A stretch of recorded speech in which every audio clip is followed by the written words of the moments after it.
लाल किताब जो आईना है भविष्य का, उसे जानिए देश के प्रमुख अनुभवी और विशिष्ट लाल किताब ज्योतिष श्री रविंदर रावत जी के साथ। कंप्लीट लाल किताब कोर्स सीखिए ऑनलाइन अपनी सुविधा अनुसार अपनी पसंद के टाइम पर। और जानकारी के लिए विजिट करें onlineastro.net।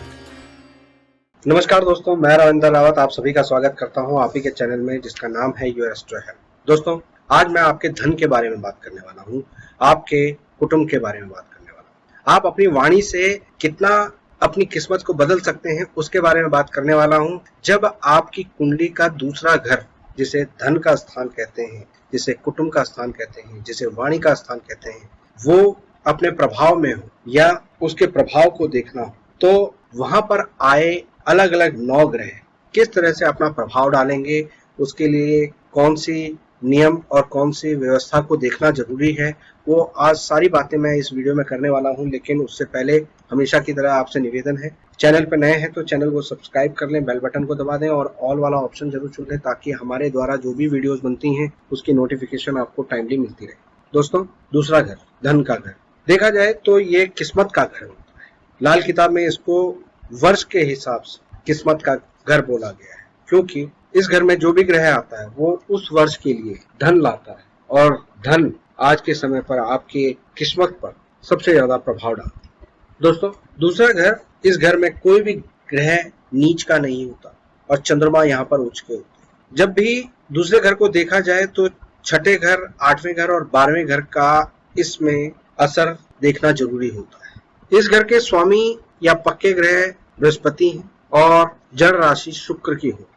यहाँ पर जो भी मंदे ग्रह होते हैं आमतौर पर जब भी यहाँ पर आते हैं तो वो अपना शुभ प्रभाव देते हैं। अगर 8वें घर में कोई ग्रह ना हो और वर्ष कुंडली के अनुसार दूसरे घर में कोई ग्रह आ जाए तो वो ग्रह काफी हद तक शुभ होता है। मित्र आ जाए तो भी शुभ होता है, लेकिन अगर 8वां घर शत्रु से भरा हुआ ना हो तो दूसरे घर के ग्रह किस्मत को खोल देते हैं। दूसरे घर के लिए 10वें घर को भी देखा जाता है, क्योंकि 10वें घर में अगर कोई ग्रह नहीं बैठा हुआ तो दूसरे घर के ग्रह सोए हुए कहलाते हैं। दोस्तों, दूसरे घर में जब सूर्य देव आते हैं तो शुक्र यहाँ पर खराब हो जाते हैं। अगर ऐसे में व्यक्ति शुक्र की चीजों का झगड़ा करे, यानी जर, जोरू और जमीन, जर मतलब पैसा, जोरू मतलब स्त्री और जमीन मतलब प्रॉपर्टी, प्लॉट, खेत, इन चीजों के विवाद में अगर ऐसा इंसान पड़ता है तो शुक्र चाहे कितना भी पॉजिटिव क्यों ना हो अपना बुरा असर देता है। आलसी हो जाता है, दरिद्रता उसके घर में आनी शुरू हो जाती है। ऐसे इंसान को जर, जोरू और जमीन के झगड़े से बचना चाहिए। और अगर ऐसा इंसान कभी इस तरह के विवाद में फंसने भी लगता है और वो झगड़े से अपने आप को साइड कर लेता है, लालच नहीं करता, छोड़ देता है, तो त्रिलोकी का सुख उसे हासिल होता है। मंदिर या किसी धर्मशाला का वो मुखिया बन जाता है। ऐसे इंसान के अंदर अपनी परंपराओं, अपने रीति रिवाजों के प्रति बड़ा प्रेम होता है और ऐसे लोग अनाज के काम में बहुत ज्यादा लाभ प्राप्त करते हैं। ऐसे लोगों को कभी भी सूर्य से संबंधित चीजों को मजबूती नहीं देनी चाहिए, यानी गेहूं, बाजरा मुफ्त में किसी से नहीं लेना चाहिए। दोस्तों, चंद्रमा यहाँ पर उच्च के होते हैं। उच्च के चंद्रमा धन संपत्ति का हर सुख देते हैं, लेकिन ऐसा इंसान अगर कंजूस बन जाता है तो यही चंद्रमा उसका विनाश का कारण बन जाता है। सेकंड हाउस में जब भी चंद्रमा हो तो ऐसे इंसान को घर के अंदर खराब मिक्सी, घंटियां, संग, सीप, कौड़ियां, इन चीजों को इकट्ठा करके नहीं रखना चाहिए, बल्कि छोटी कन्याओं को हरे रंग का कपड़ा या चुन्नी दान करना लाभ प्राप्त करता है। दोस्तों, मंगल अगर कुंडली के दूसरे घर में तो लौ लंगर का मालिक बना देता है। ऐसे इंसान के लंगर चलते हैं, ऐसा इंसान मुखिया बन जाता है और जीवन में धन की वजह से लोगों का कल्याण करता है या लोगों के घरों का चूल्हा इसकी वजह से चलता है।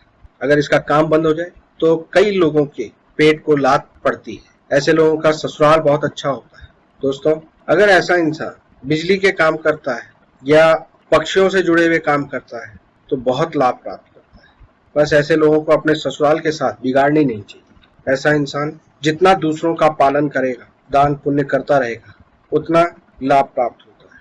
दोस्तों, दूसरे घर में बुध वाले व्यक्ति राजयोग भोगते हैं। लेकिन पिता दादा के लिए ये खतरनाक स्थिति पैदा कर देता है। ऐसा इंसान पढ़ाई का शौकीन होता है। ऐसे इंसान के विचार बहुत जल्दी जल्दी बदलते हैं। बस ऐसे लोगों को ये ध्यान रखना चाहिए कि अपने घर में निवार के गोले पड़े ना हो, खोखली चीजें घर में ज्यादा ना रखें। ऐसा इंसान कॉन्फेक्शनरी का, अंडों का, रंग रोगन का या साज सामान का कोई भी काम करता है, बिजनेस करता है, तो उससे बहुत ज्यादा लाभ प्राप्त होता है। दोस्तों, अगर कुंडली के दूसरे घर में बृहस्पति हो तो यहाँ पर बृहस्पति धर्म गुरु कहलाते हैं। ऐसे लोगों को मिट्टी में भी सोना प्राप्त होता है। लेकिन ऐसे लोग अगर सोने का काम करने लग जाएं तो उनके लिए बहुत अशुभ होता है।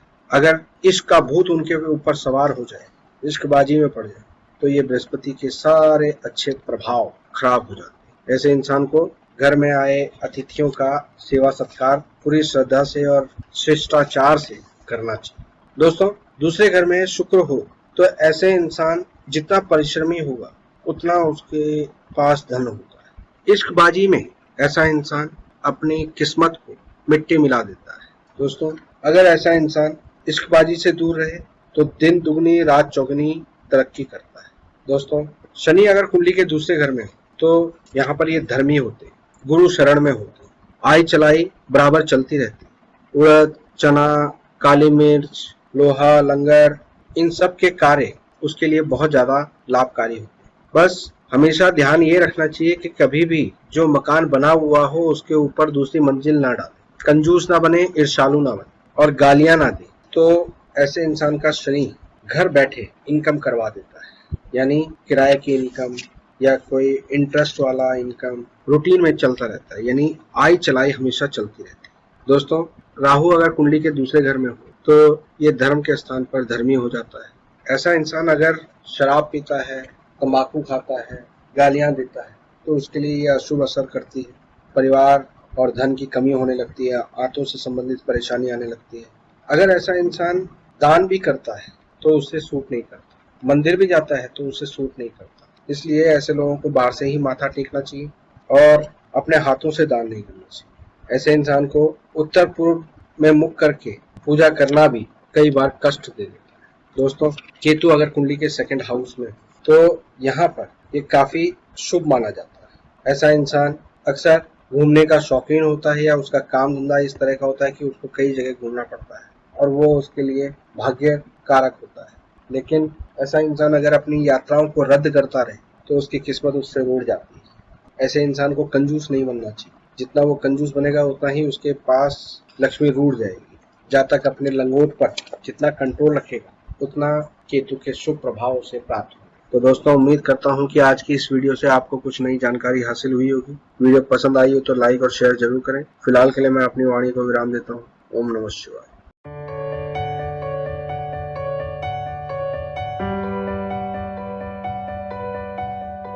thank you